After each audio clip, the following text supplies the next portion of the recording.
All right, thanks for tuning in. We are now talking in our second video for this chapter, talking about how we're starting to put features together. So let's get into it. Okay, so feature integration theory is a crucial kind of turning point for a lot of this research. A lot of what we're talking about in this chapter is founded in this bedrock. I would say that probably, if we're thinking about the Mount Rushmore of object recognition, we got probably Sternberg would probably be on there. We talked about him in chapter 1 very, very briefly about a specific task that he had. And probably occupying, the Abraham Lincoln spot, maybe on the Mount Rushmore of this, is going to be Anne Treisman.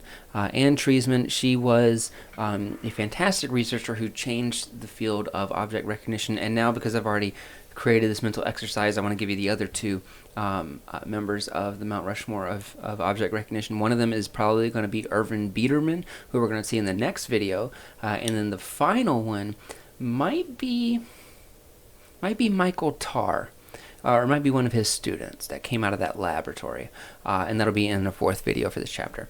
All right, so anyways, this is an article that is kind of a landmark study. It is one of my favorite articles, but it also has 12 separate experiments in it, and so it's for that reason that I don't assign it to this class. Otherwise, I totally would. But it's a fantastic article. It is a great example of how, if you start out with a research question and a hypothesis, how you can keep systematically manipulating your experiment to keep testing and exploring the limits of your hypotheses until you have rolled out all possibilities except for what you believe. And so it's this really cool kind of way of looking at how to develop controls and how to create a smart research design. It's a fantastic study, but it's a little bit too long. But you can check it out on your own if you're interested. And basically, Treisman, she was interested in how features are quote-unquote bound. You may remember in chapter 3, we talked about how there is a problem with our ability to recognize different types of things because of conjunction errors, because we know that part of our brain is responsible for identifying what something is, and what something is, and then the other part of our brain is responsible for perceiving where something is.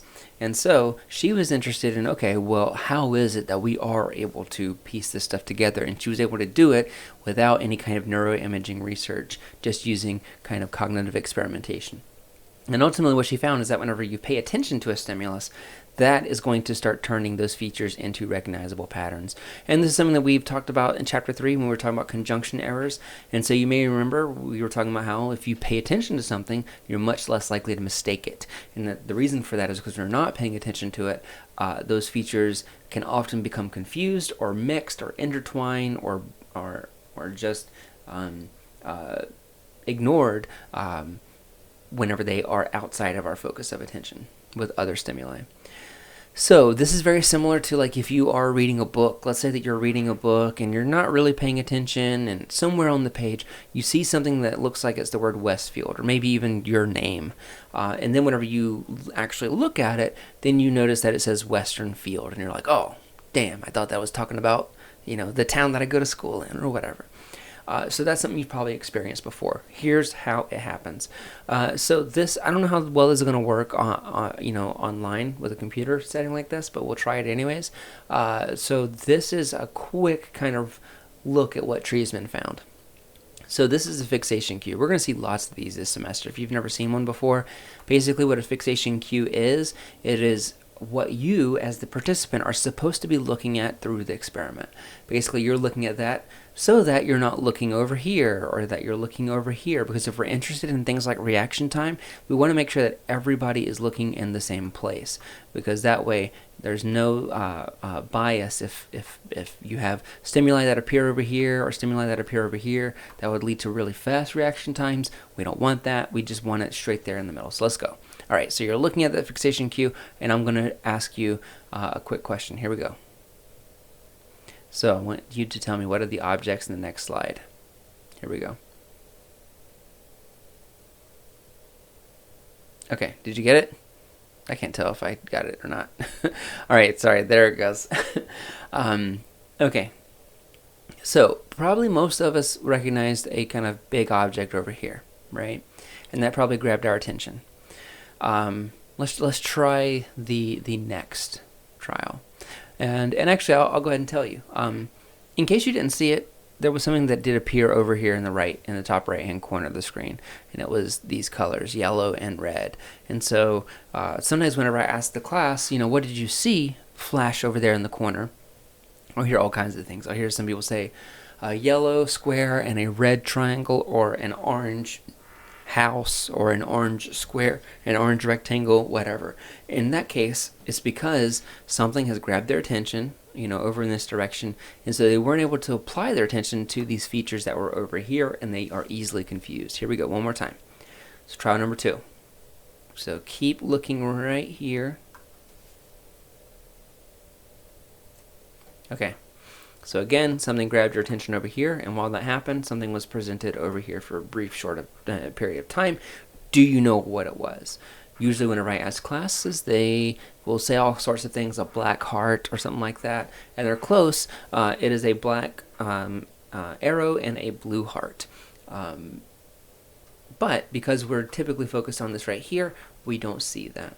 Now, if I were to start from the beginning and I were to say, I want you to look right over here, and if I flashed it at you like this, you would be able to tell very easily what it was, right? Because your attention is focused on it, and you're able to separate what things are and where they are in relation to one another. One final trial, here we go. Actually, it's not the final trial, I apologize. This one should have been a little bit easier. So you were looking right here, right? Because something grabbed your attention, and then something appeared right here, which was not far from your attentional field, so you were probably able to tell me what this specific thing was. It is closer to your attentional focus, which would probably have been right around here because of where it appeared on the screen and grabbed your attention. All right, and then the final trial. Here we go. Okay. So in this case, we saw something over here, and then we saw words over here. And this is a very common kind of psychological study where they will look to see if people can recognize those words, if they mix them together, and what kind of relationship, for example, if this could be nurse, because that is a word that you could create by combining these things together, how likely are people to report hearing or seeing the word nurse? All right. So these things are called conjunction errors. Sometimes you'll hear them called illusory conjunctions.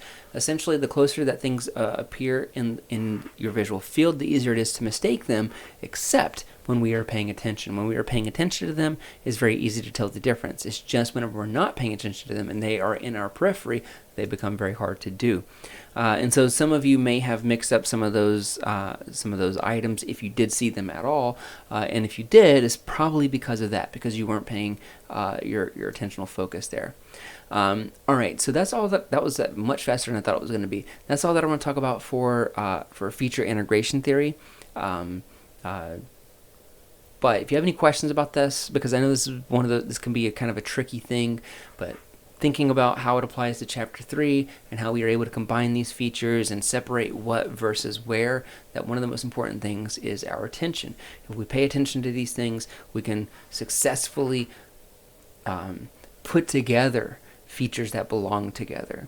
If we don't, then we run the risk of combining features that do not belong together.